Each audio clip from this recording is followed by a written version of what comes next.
G'day guys, Soulgrasp back again with TGN and the Dara Mactire Guild, bringing you episode 1 of Padding the Meters. Now the intention of this will be to provide a running series of videos where we can look at a variety of DPS specs through my own personal research and with interviews with other people that obviously PvE with that spec. We can kind of get right in there and critique and discuss, if you will, how to really maximize your DPS as that particular class. Now, with this first one, I don't actually have any Frost Death Knights that I had an interview with. I just want to gauge how you guys react and see if you guys do enjoy it and if it's something that you'd like to see more of. And then from there we can run right in and kind of get interviews with other people, start looking at other DPS specs that you guys want to see. And who knows, from there we can actually have like maybe a voting system in the comments. You guys can say what DPS spec you'd like to see next, stuff like that. So just like the other guide that I brought up not so long ago, we're going to tackle it in a bunch of different parts. First off, I want to have a look at the Frost Death Knight roll-in raids, just briefly touch on that. Now we're not talking, obviously I'm a DPS, so I just DPS the boss. You know, what do we provide for our raid? What buffs do we bring? What utility do we have that's useful? As well as what do we rely on as well? Like, what buffs from other people do we really want to make sure that we have in our raid? Secondly, I'll just touch briefly again on gemming and enchanting. My last video I didn't really go too much into detail with gemming and enchanting, so I'll do that here. Thirdly, we're going to have a look at rune management. Now, rune management I'll like to spend a nice chunk of time on and just really go through how to really maximize your DPS by managing your runes really well. It's pretty straightforward, but when we get into it, we'll have a nice discussion on that. And then lastly, we'll have a look at cooldown management, and it's a similar idea. How do you really maximize your DPS by using your cooldowns? We're a very cooldown based and proc based class, so with that in mind, we'll jump right into part 1. As a Frost Death Knight, we run with 3 main buffs that we provide to our raid. Firstly, we're looking at improved Icy Talons, which is a 10% melee and ranged attack speed increase.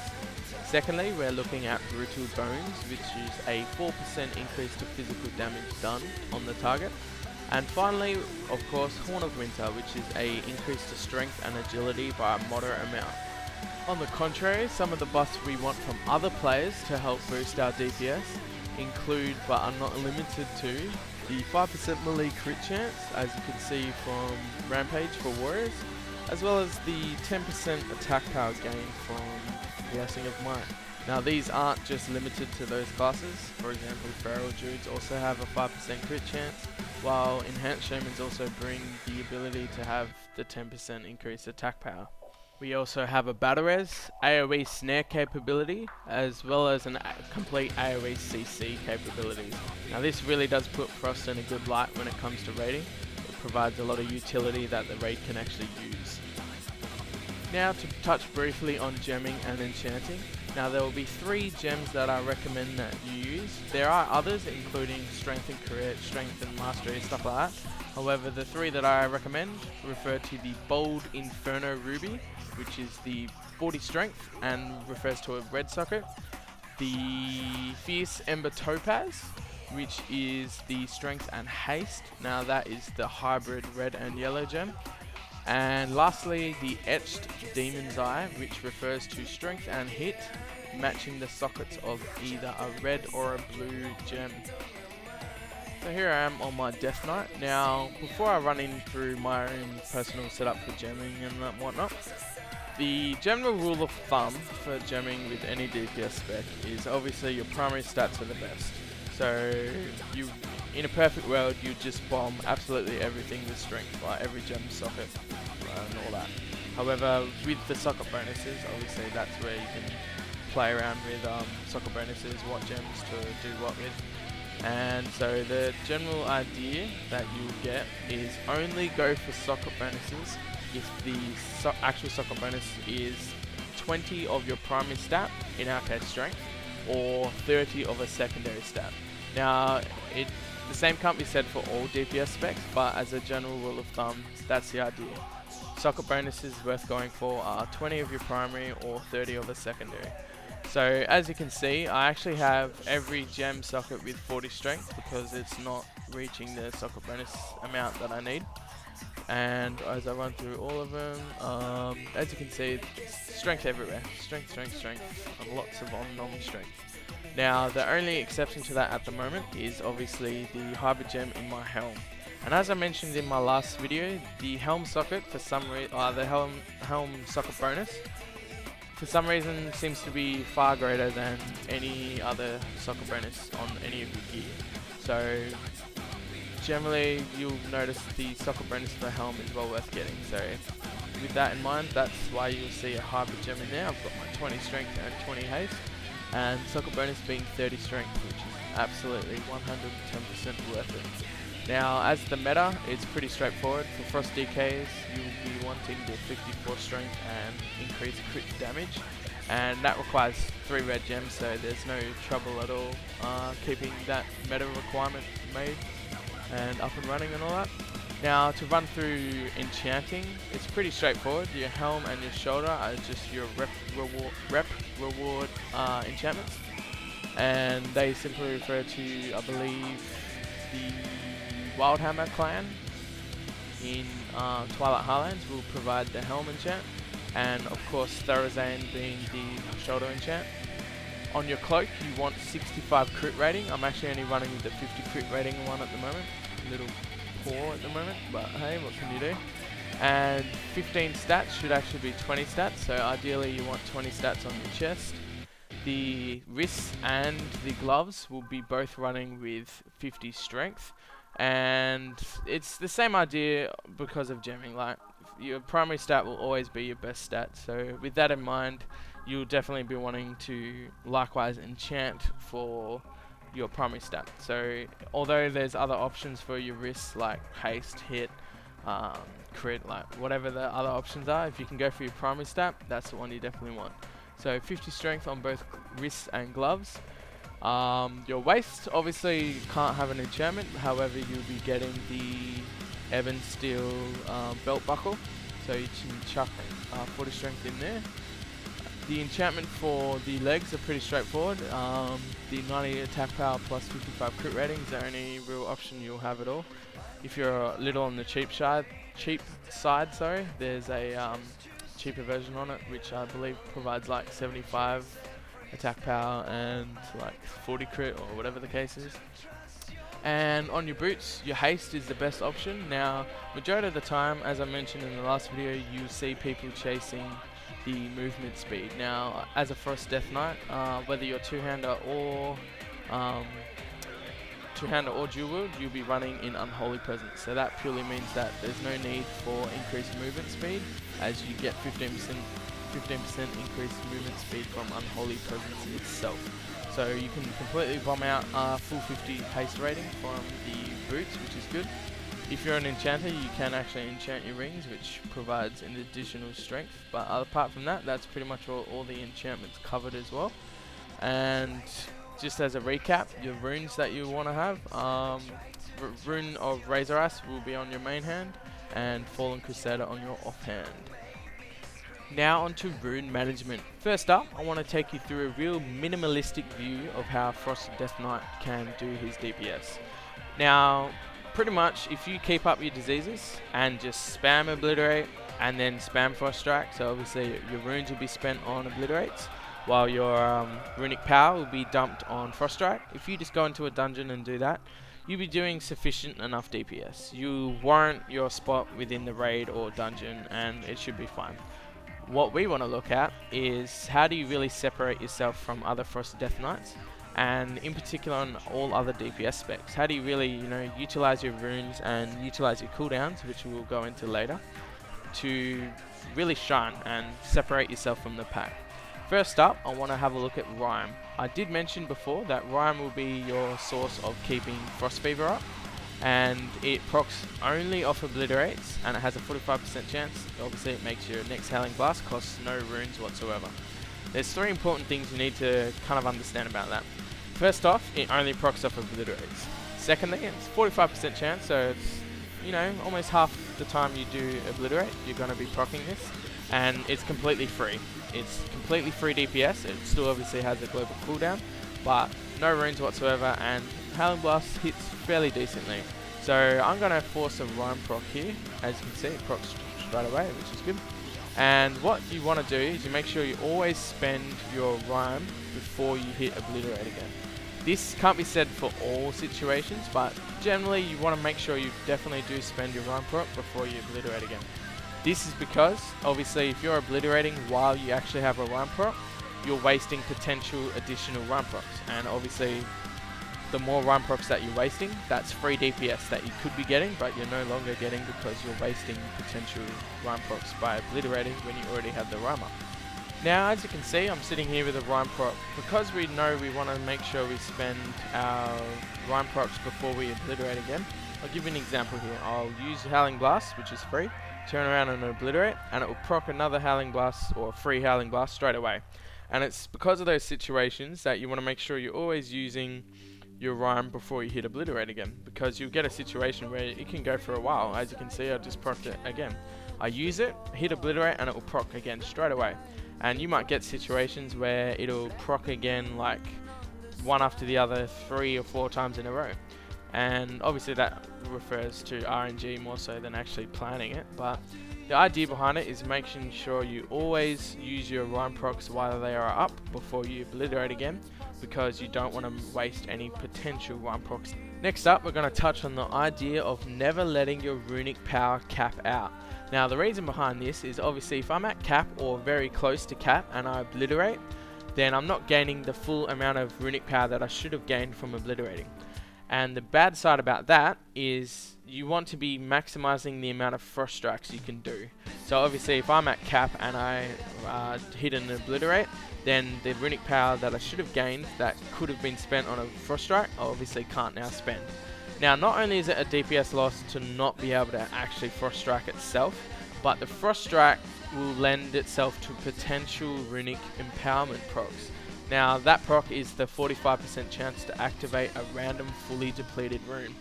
That in itself will activate a new depleted rune, which could have meant another Obliterate. The runic power gained from that new Obliterate could have meant another Frost Strike, which could have then in turn meant another runic empowerment proc. As you can see, it's kind of like a circle of life. So in that sense, you want to make sure you never let your runic power cap. So make sure you're always keeping it at a comfortable level. I certainly don't discourage the idea of pooling it, so you can get a few Frost Strikes in a row, and a few runic empowerments in a row, perhaps. But never let it get to a situation where if you do Obliterate, then it will take you to cap or over cap, because you're wasting potential DPS. Next up, with this still shot, I want to provide you guys an example where I'd suggest using Howling Blast outside of Rhyme procs. As you can see, I don't have enough runic power to use Frost Strike. I'm sitting on one death rune that's ready to go and some other runes that still are on cooldown. What you'll notice in certain situations is you'll see a couple of runes about to come off cooldown and one, say, death rune that's actually ready available. In those situations, you want to sync the Howling Blast into the current rune that's available, which will provide a global cooldown, which might give you enough runic power to Frost Strike, which will provide another global cooldown. And before you know it, by that time, you'll have the 2 runes off cooldown so you can actually Obliterate. It's all about maintaining a constant flow of DPS, so instead of sitting there not doing anything, waiting for those runes to come up so you can actually Obliterate, in that time instead, you've sunk additional DPS into the boss. Once you get used to it, you kind of get a feel for these situations and you can recognize them, and it's all about that rune management on the flow. This is similar to what I was talking about, where it's a very dynamic spec. You need to be able to look at your runes and go, okay, these 2 are about to come off cooldown, I know I have a death rune ready to go, I'll sync the Howling Blast with it, and by the time the global cooldown's up, the 2 runes have come off cooldown and I can Obliterate. It's situations like that that really separate your DPS apart from others. Lastly, we're going to have a look at cooldown usage. Now, there's 4 cooldowns I'll take you through. First one will be the Golem Blood Potion, which is our burn pot, providing 1200 strength for 25 seconds. Then we'll have Pillar of Frost, which is the 1 minute cooldown, 20% strength for 20 seconds. Raise Dead, the 1 minute lasting ghoul that we summon, which is on a 3-minute cooldown. And then lastly, I'll run over Army of the Dead, why it isn't generally used in PvE situations, and when are some good times that you can actually use it. First off, looking at the Golem Blood Potion. Now, it is important to note, despite having a 1-minute cooldown, it is only usable once per combat cycle, or once per fight. So, the key is to pre-pot. Now, if you don't know what I mean by pre-potting, it simply refers to popping the potion once before you've entered combat, which means that you can use it again later on in the fight. Now, generally what you want to do is when your tank is counting down its pull, so he goes 5, 4, 3, 2, 1 pull, on the 2, usually you'll hit your pot, and then that means that you've hit your potion before you've entered combat, which means you're allowed to do it later, while still gaining about 1200 strength for usually about the first 20 seconds of the fight. This is perfect because usually in the first 10 seconds of the fight, your Heart of Rage will proc, which means then you can turn around and pop your Pillar of Frost and then summon your ghoul. You're sitting on like 24 to 26k attack power when you ghoul summoned, and he just absolutely rapes with high amounts of attack power, so obviously he scales, so that's good. And then as for actually using the burn pot later on in the fight, the key is to use it when, again, all your raid cooldowns and all your cooldowns come back usable off cooldown. So you'll time it for things like heroism. You'll pop your Golem Blood generally for the execute phase. Note, Death Knights do actually have an execute phase themselves. Additional 12% damage to Obliterate, Frustrate and Howling Blast when the target is less than 35% health. So because the execute phase is generally when heroism will be saved, you'll be popping your Golem Blood Potion, then heroism will be popped. Again, you can pop Pillar of Frost at that time. Your ghoul will be off cooldown by that time as well. So again, it's all about piling up these cooldowns at the same time to really maximize your DPS. And next up, we've got the Pillar of Frost. Now, this is the 20% strength I was talking about. Just like I was saying before, whenever your Heart of Rage is up and you pop that, it's a really good timing for your Pillar of Frost. So more often than not, in the first 10 seconds you'll see Heart of Rage. Pop your Pillar of Frost after Heart of Rage is procced, and that's all good to go. And outside of the Heart of Rage procs, you want to be using it on cooldown. It's a 1-minute cooldown, so it's absolutely fantastic. And you want to be really making sure you're using it as many times as you can per fight. However, a useful bit of info, I guess, is if you've been going on for say 2 minutes of the fight and you haven't seen your trinket proc, then keep that in mind and go, alright, I know it's been about 2 minutes or a minute and a half since my trinket was last procced, so I'm going to hold off on the Pillar of Frost. Usually you'll wait about 10 seconds, then you'll see your Heart of Rage proc again, and then voila, you can hit Pillar of Frost at the same time and maximize your DPS even more with that.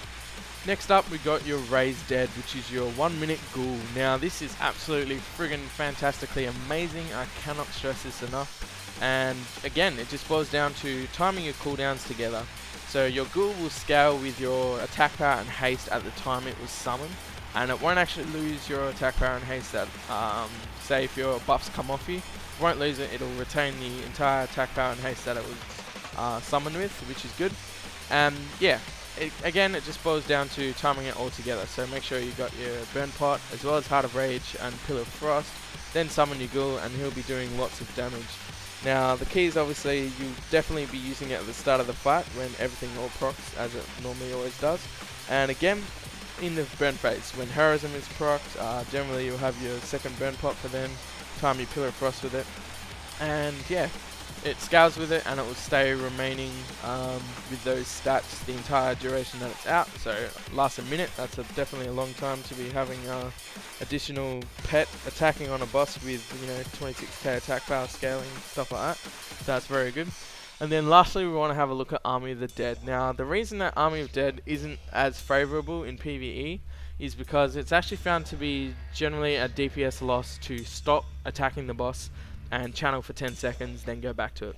I believe the ghouls from Army of Dead still at scale with attack power and haste still, but yeah, if you're not attacking for 10 entire seconds because you're channeling it, it'll more often than not work out to be a DPS loss. The key to successfully using Army of Dead in PvE, which I myself do forget about sometimes, but in any situation where you'll find yourself not actually doing anything for about, say, 10-15 seconds, where there's roleplay or any situation where melee themselves can't attack, like if there's air phases on certain bosses, for example, Alisrazor, the bird in Firelands. At the start, you get a bit of DPS uptime when she first comes down, then she'll fly up into the air. You kill the ad that you have to interrupt. I can't remember the ad's name, but usually when he dies, you sit there not doing anything, and you're waiting for the eggs to actually hatch, where the tanks will pick up their birds that will fixate on them. So in that time, generally I'm sitting there and doing nothing for, say, about 10-15 seconds. That's a prime example where you may want to pop Army of the Dead, because you're not going to be doing anything anyway.